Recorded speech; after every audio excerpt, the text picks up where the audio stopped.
No nosso quadro Saúde e Bem-Estar de hoje, eu estou aqui mais uma vez no HRO, nessa nova unidade que fica aqui no Golden Shopping Calhau. E aqui do meu lado hoje eu estou recebendo, na verdade ele está me recebendo, o Dr. Jean Francisco, que é especialista em plástico ocular. E o nosso tema, inclusive, vai ser esse, né? Porque muita gente não sabe o que é plástico ocular, né? O doutor estava até conversando agora há pouco nos bastidores, né? E tem muitas pessoas que perguntam se é uma cirurgia para mudar a cor dos olhos. Então, bem-vindo ao nosso quadro e vamos falar sobre esse tema. Boa noite. Primeiro agradecer a oportunidade que vocês estão me dando dessa entrevista. E realmente plástico ocular é um tema diferente, né? Que muita gente não conhece, não entende. A oculoplástica é uma subespecialidade da oftalmologia, que é o cirurgião de pálpebra, né? É o médico oftalmologista responsável por cuidar da saúde das pálpebras e de todo o tecido que envolve as pálpebras, né? Sobrancelhas, os cílios, as glândulas que estão dentro das pálpebras, toda essa região.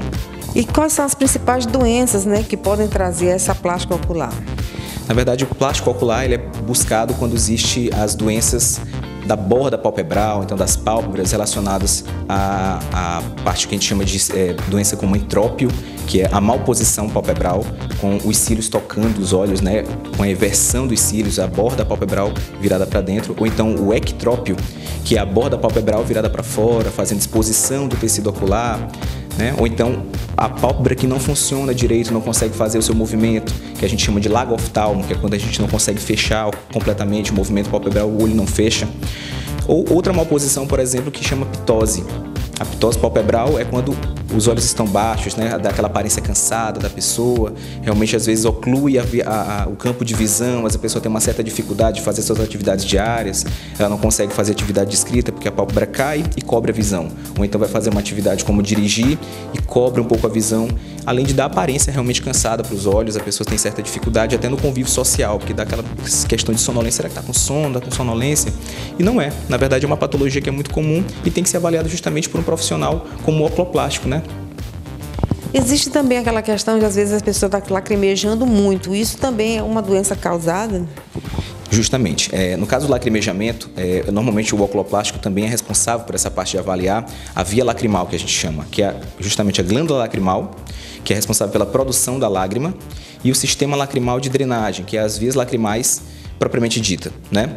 Normalmente a questão do lacrimejamento tem que ser avaliado porque pode corresponder a uma doença de superfície ocular, ou seja, a pessoa começa a lacrimejar, produz muita lágrima porque tem um fator irritativo, ou realmente pode ser uma obstrução da via lacrimal, que, no caso, tem indicação de uma avaliação especializada, justamente porque tem que avaliar se realmente existe necessidade cirúrgica, é um problema que tem como resolver clinicamente, é justamente o oculoplástico que faz essa avaliação. O plástico ocular também cuida também dessa parte que se tiver algum tumor nas pálpebras ou perto das pálpebras? Isso mesmo. No caso de tumores, é muito comum os tumores dermatológicos, né? Ou seja, a pessoa tem os tumores de pele que, como acontece em qualquer lugar do corpo, também pode ocorrer próximo à borda palpebral ou então na pálpebra por si mesmo. São os tumores benignos, que vão de sinais, realmente às vezes aquele sinal escurinho, sinal de pele que pode acontecer na borda palpebral, um cisto que pode acontecer também, e assim como os tumores malignos, que não é tão incomum quanto a gente imagina. Um tumor maligno, como que a gente é bem conhecido, muito comum, chama carcinoma basocelular. Ou então os tumores malignos mais raros, como carcinoma espinocelular, e aí uma série de tumores que isso tem que ser avaliado por um cirurgião palpebral. Por se tratar de uma região muito delicada, muito próximo de muita estrutura nobre, às vezes o dermatologista, quando chega muito próximo da borda, ele prefere encaminhar um oculoplástico por conta do conhecimento da anatomia daquela região, que é um pouco mais detalhado no caso do plástico ocular ou oculoplástico. E assim como quem também às vezes faz essa avaliação é o cirurgião plástico geral, que às vezes também caminha para o oculoplástico justamente por esse detalhe do conhecimento da anatomia da região, que é mais detalhada, a parte de reconstrução fica mais a nosso critério realmente.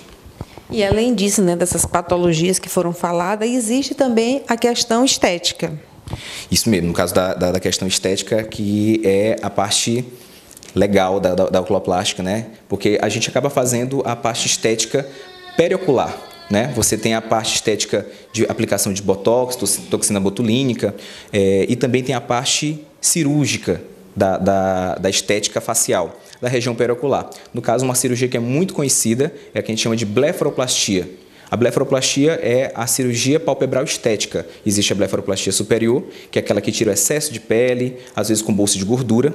A blefaroplastia inferior, que a gente também tira bolsa de gordura inferior, pele inferior, para dar uma aparência mais jovial e aquela sensação plena de face, né, que a gente chama, que dá a aparência mais jovem, sem rugas da borda palpebral e, consequentemente, a pessoa fica bem mais contente. Existem tratamentos assim adequados, principalmente preventivos, para esse tipo de patologia?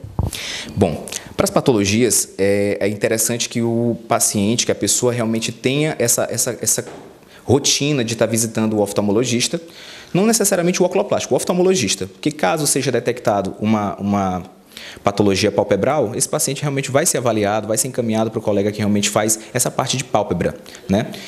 Essa avaliação tem que ser anual, justamente porque o processo do envelhecimento é responsável por grande parte dessas patologias. Tanto o excesso de pele, a pitose palpebral, a queda da pálpebra, o mau posicionamento da pálpebra virada para dentro, virada para fora. Essas lesões, normalmente, essas malposições, isso tudo pode ser com consequência da própria idade, né? Assim como os tumores também, que é muito mais comum em pessoas idosas. Justamente isso. Então, lembrando sempre que a visita ao oftalmologista é importantíssima para fazer toda essa prevenção para evitar doenças, não só doenças como às vezes as pessoas vão de quem está com diabetes ou então quem está com colesterol alto, mas também da visão. É importantíssimo esse acompanhamento, né, doutor? Justamente, no caso da acompanhamento oftalmológico tem que ser anual, não só por conta das pálpebras, que são parte do processo de envelhecimento da pessoa, também por conta de doenças sistêmicas que fazem manifestações oftalmológicas, como hipertensão, como diabetes, além de outras doenças um pouco mais raras, como lúpus. Na parte da plástico ocular tem outras doenças que fazem essa manifestação, que é Steven Johnson, que são umas doenças de pele, e essa avaliação realmente tem que ser frequente, anual. Eu só tenho a agradecer mais uma vez a participação daqui da equipe do HRO, trazendo essas informações importantes para nossos telespectadores, para que eles possam saber como cuidar também da sua visão, né? Isso é importantíssimo. Obrigada, doutor. Foi um prazer, viu? Eu que agradeço. Obrigado.